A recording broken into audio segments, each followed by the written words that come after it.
Chapter 6. Felicia was now 1 year and 5 months old and was fully recovered from her illness, although her doctor had warned of recurrences until she passed a certain age, which he wasn't sure of when. The tax filing season was over, and Osak's busiest work period of the year was now behind him. Ingrid suggested taking time off for a 2-week vacation to the beaches of Florida. It was late spring again, and the Florida beaches were really lovely places to visit. Ingrid had been fixated with them since her first college spring break trip to Florida. She recalled the wild parties and related activities staged by students from all over the country during spring break. But she was older now and had matured tastes. Her plan for herself, Osak, and Felicia was a nice time out in a great hotel by the beach where she and Osak would go for swims in the ocean, walks on the beach at night, dining at restaurants by the beach, and going for a short cruise on the ocean. Ingrid was certain they would return home after such great fun and quality time with each other, fresh and rejuvenated. Ingrid took about a week to make all the vacation arrangements, calling a hotel and making reservations, and booking airline and ocean cruise tickets. She was highly excited as she counted down to the day of their departure. The last time she and Osak, who was not really a vacation-type guy, took time off to travel, had been in the first year of their marriage.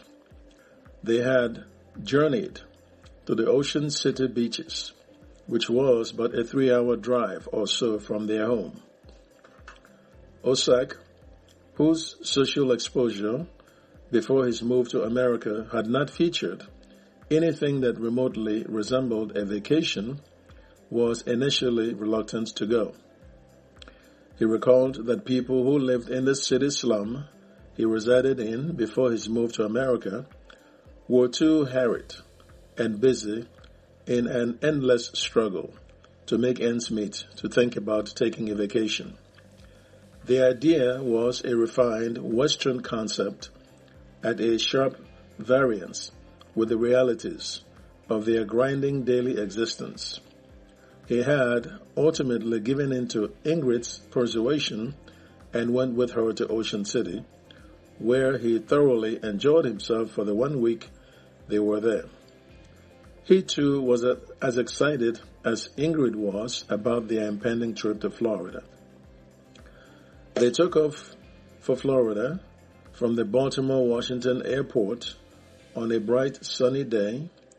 The 2-hour flight was smooth, except for a couple of instances of turbulence midway through the flight. They picked up a rental car at the Miami International Airport and drove to their hotel by the beach, arriving in the early evening. The plan was to relax by the hotel pool, eat dinner at the hotel restaurant, and catch a blues band performance in the hotel nightclub. The hotel ran a babysitter service, and this had been a primary selling point that made Ingrid boats in the distance. Ingrid ordered steak and potatoes, while Osak opted for mashed potatoes and gazpacho soup.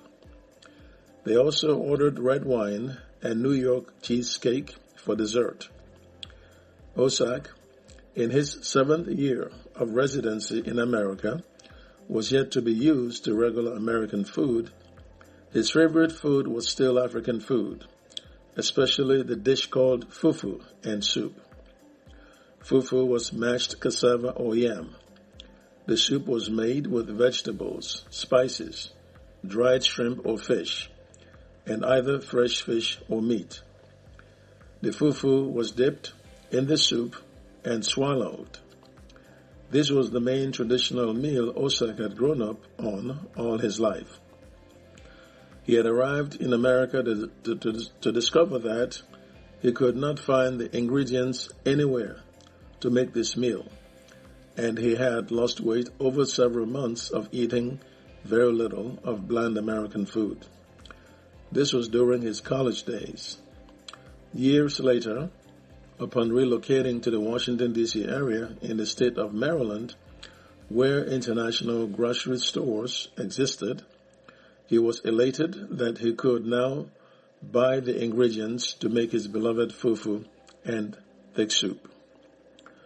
The mashed potatoes and gazpacho soup, a soup made of green beans, chicken broth, tomato paste, diced tomatoes, pepper, and onions, was the closest meal to fufu and thick soup. The candlelight on the table, the view of the ocean through the transparent glass, the dimmed lights in the room, and the soft blues music made a perfect setting for the romantic dinner. The band struck up "The Rabbit," an old Eric Gill number Osak was familiar with back home as a young man. It grabbed his attention, and he left his chair to go sit somewhere closer to the band while it played the number.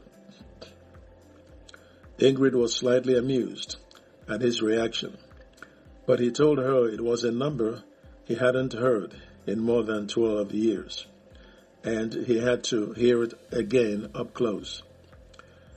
It brought back good memories of his early teen years, first in his ancestral town, then in the private Christian school his father enrolled him in, and later on the chaotic streets of the large city he lived in before his move to America.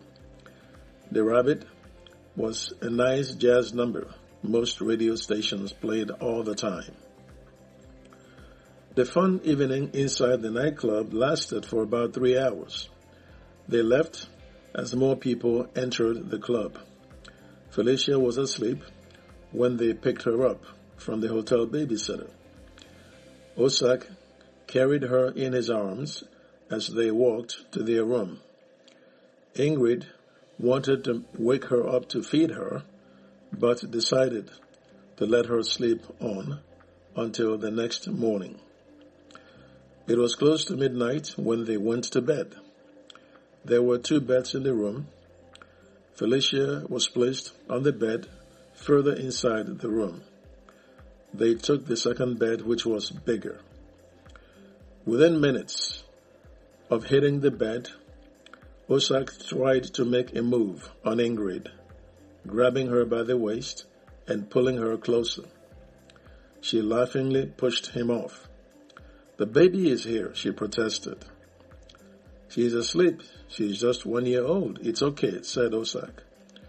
"No, it's not okay," she insisted, smiling in mild displeasure. Osak was forced to suspend his amorous intent until another time. He recognized the situation with an impish smile and felt slightly embarrassed. There was a nightlight next to Felicia's bed. Ingrid left this light on so she could quickly reach out to her when she woke up. Ingrid then got under the covers and went to sleep. Felicia woke up in the morning with a fever and a cough. Ingrid had come with her medicines. She poured out a dose of fever medication, which she gave to Felicia. Their morning plan was to stroll by the beach along with Felicia in her stroller. They would later drop her off at the hotel babysitter and return for a swim in the ocean and a late lunch at a seafood restaurant. But Felicia's fever had put a hold on their plans. They watched her for the next couple of hours, hoping the fever would subside, but it didn't. It got worse instead. They then decided, as a precautionary measure, in case there was a deterioration, to take her to the hospital. A half an hour later at the hospital, Felicia was seen by a pediatrician who diagnosed an ear infection and wrote a prescription for antibiotics. Minutes later, at the pharmacy, they filled the medicine and left to return to their hotel. Ingrid and Osak were worried for their daughter. They were disappointed that their vacation plans appeared headed to a truncation, but their daughter's health was paramount in their minds. If she mended quickly during the day, they hoped to get out and enjoy the sunny Florida weather. The sun shone brightly in the sky, and a slight breeze blew from the blue ocean. It was a day to go swimming in the warm ocean waters, but Ingrid and Osak were forced to stay indoors in their hotel room to watch over Felicia, hoping she would get better. They watched movies and ordered room service. Felicia still ailed by the late evening, though her condition had slightly improved. The day was already gone, and so they decided to look forward to the next day. Felicia was bathed, fed, given her medicine, and put to bed at about 8 p.m. Felicia had continued to improve by the time she was put to bed, but the episode had flooded worries anew into Osak's mind.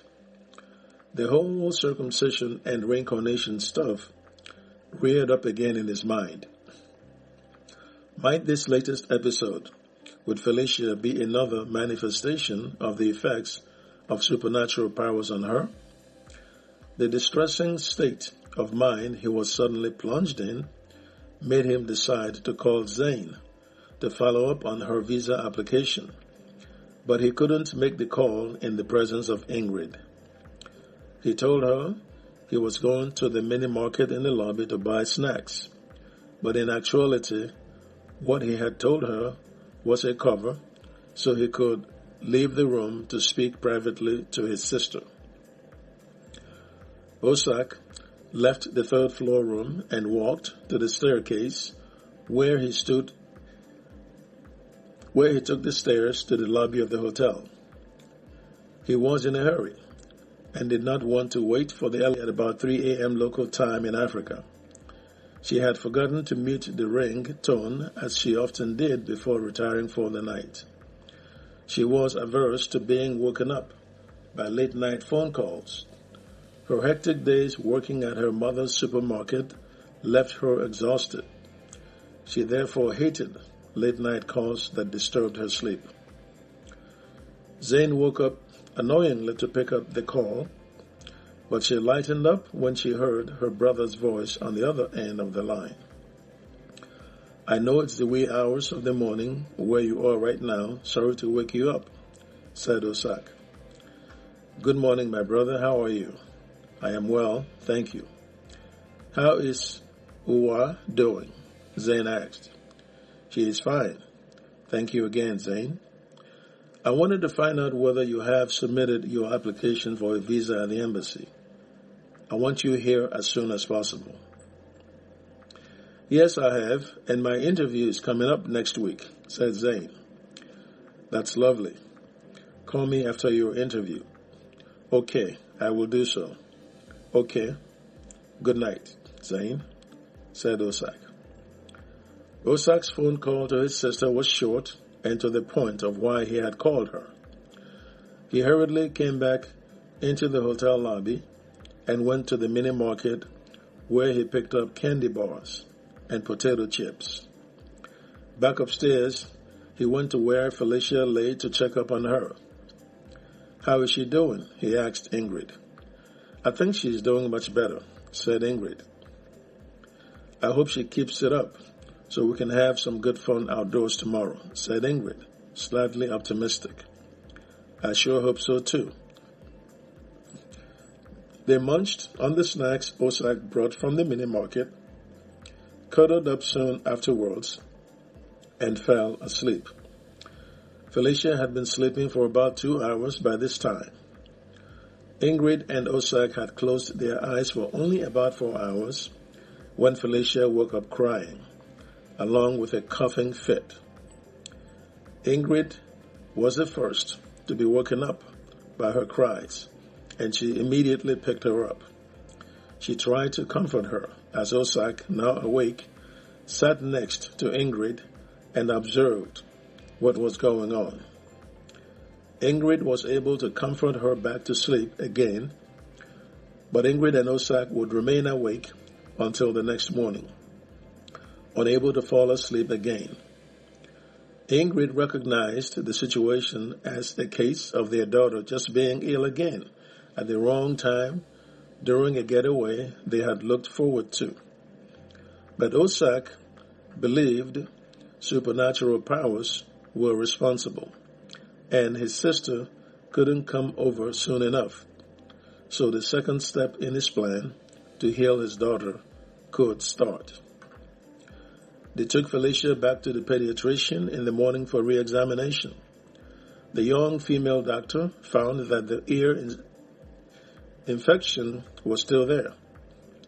It would take a few days for the medicine to have a full effect, but she also diagnosed Felicia with a dehydration and prescribed a baby hydration formula. Felicia's health issues made them cut their 2-week vacation short after only 4 days into it and returned home. End of chapter 6.